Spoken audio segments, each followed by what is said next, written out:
Hey guys, it's Julian here today. I'm going to be talking to you about 5 really essential tips for all techno producers in 2021, and really like all electronic music producers could learn from this. Now before I get started, I want to remind you guys you can grab all my sample packs, my project files, templates, all that stuff from my videos is available right at the top of the description on my Bandcamp. Everything is just like $5, $10, $15, $20. Not that expensive, but it's some of the best production resources on the market. You know, these are, in my opinion, some of the best sample packs out there. I've really worked my hardest to take them to the next level that a lot of these other sample pack companies just never hit. You know, I'm making really functional stuff here that you guys can use to make great tracks that will take you to the places that you want to go.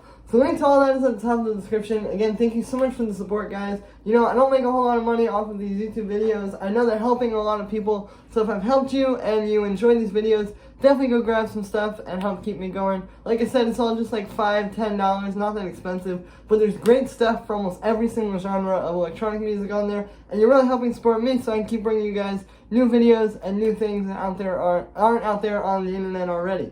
So yeah, thank you so much for the support, guys. I really appreciate it. Every little bit goes a long way. And let's get into the tips.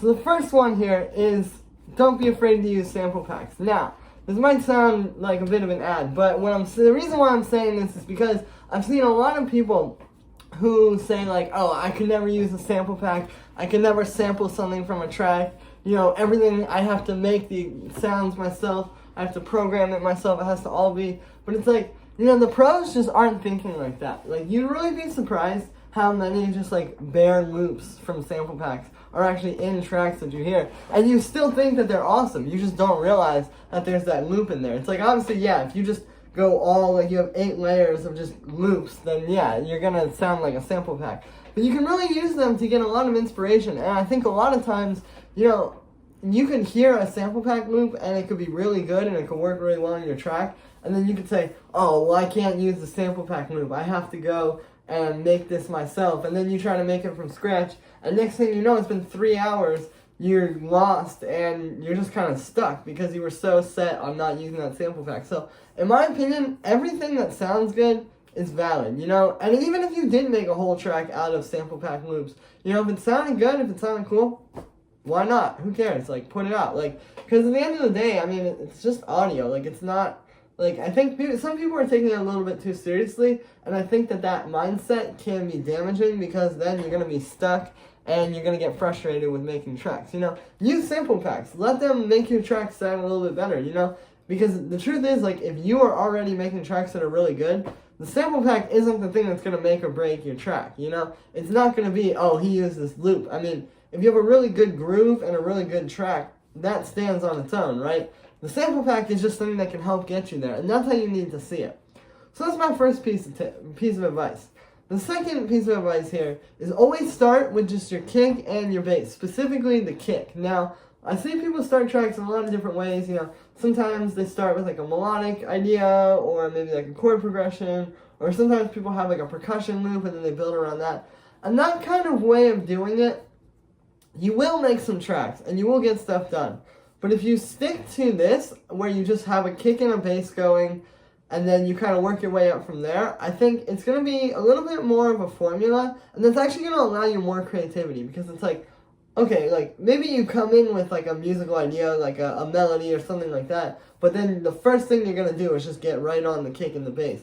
And the reason for this is because, essentially, this way, you have a foundation set up, right? Like, if you start with, like, your hi-hat and like your melody or something like that at the same time, you're still kind of floating around in space there. You don't have like a foundation for that stuff to sit on. And that stuff is, you know, that stuff could be amazing. You could have the best hi-hat, you could have the best melody, but then if you make a crappy kick and bass, it's not going to work. So I always just start with a kick and bass, get it sounding really hard and full, and then you can move up from there. And I think ultimately, it's just going to make your track sound better because, again, like, now when you're making that musical motif, or you're making like your hi-hats or your percussion or stuff like that, it's sitting on top of a foundation, and you can kind of like, it's just such a better way of building tracks, I think.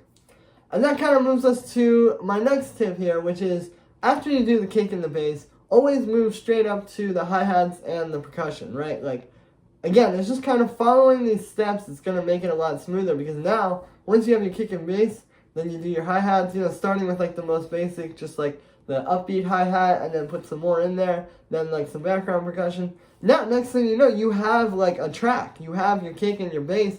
You know, now you just need some synths on top of that. It's like, I think when you work this way, it's going to come together a lot faster than you realize, and it's not going to be so stressful. It's going to be actually like, you know, just a pretty straightforward process that's more like, okay, let me just get through this kick and bass and these hi-hats and stuff, and then you can go and do the fun stuff, and the fun stuff is actually going to work because it's going to be sitting on a solid foundation. So I think it's really important to just start with the kick and the bass, and then move up to the hi-hats and the percussion next. So then my next tip after that is, it's not about what you have, it's how you use it. And what I mean by this is, we all know there's a lot of gear out there, there's a lot of plugins, there's a lot of stuff that's marketed to techno producers that, truth is, like 90% of that stuff you don't need. And all the great tracks that you've heard were probably made with a lot less gear than that, right? And I think that this is something that's really important to keep in mind, is that, like, you know, it's not just like about, okay, I have the best drum machine, the best synth, the best effects, now I can go and make the best tracks. It's really more like, well, this person just knew how to use this one synth really well because they were just stuck with that one synth, and then they made something dope with it. I think that's usually how it happens, rather than like just constantly like having new gear and buying new gear. You know, it's fun to look at gear on the internet, and it's fun to play with gear, and sometimes you might come up with something new that might inspire a track, but overall, I think like the people that really make the best tracks, and the best tracks in general, are made not with like, oh, we had to use this piece of gear to do this, and this piece of gear to do this, but really more so just like, they really knew how to use the gear they were working with. You know, I mean, even just like Ableton, it's like, you could say, oh, well, Ableton has a really good, like, you know, keyboard roll, or piano roll, or then you can say, oh, well, FL Studio has like a really good sequencer, so let me put those together and use, but it's like, then you're just going to be super complicated doing all this rewire stuff. It's like, you can also just, you get to know Ableton, the tool in front of you. Like, I think that's really more powerful in the end. It's really not about what you have, it's about how you use it.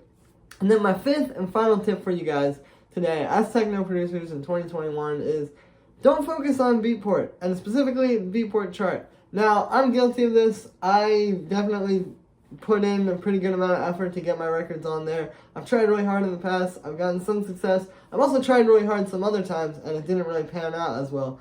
And what I've learned is that, you know, at the end of the day, Beatport chart success, it might seem like it's the whole thing and it's everything that you want, but the truth is that it's actually just like a very small kind of niche. Like, it's really just like one of the niches you can fit into. And there's a lot, and there's, you know, techno legends that aren't even on there, you know, and that's just not like, it's just only really like one thing, but I think it just seems a lot bigger than it really is to a lot of people. Like, and that's something you gotta keep in mind, because if you just chase that, I think a lot of times you can kind of lose yourself in it, and ultimately you might not make your best music, or as much music as you could have made because you were so focused on that. I mean, I've definitely been guilty of that in the past, and I've learned that, like, you know, the Beatport stuff will come if you're doing well, but to just chase that, you're kind of just like pigeonholing yourself into one little market, essentially.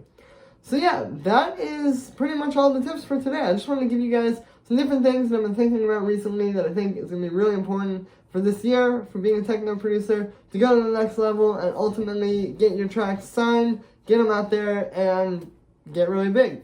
So that's going to be it for this one, guys. I hope you enjoyed. As always, make sure to like this video as well as subscribe, and let me know what you think of this video in the comments. Like I said in the beginning, you can get all my sample packs right in the top of the description. Again, everything's just $5, $10, but this is really going to help support me and keep me going. If you guys enjoyed these videos and I helped you, definitely go grab something right now. Every little bit helps. I don't make a whole lot just off of YouTube. The YouTube ads really don't pay that well. But with these sample packs and stuff like this, I'm able to keep bringing you guys new videos every single day. New stuff that is on a higher quality level than anyone else on YouTube. So thank you so much for the support, guys. Again, link is at the top of the description, and I will see you tomorrow with another video.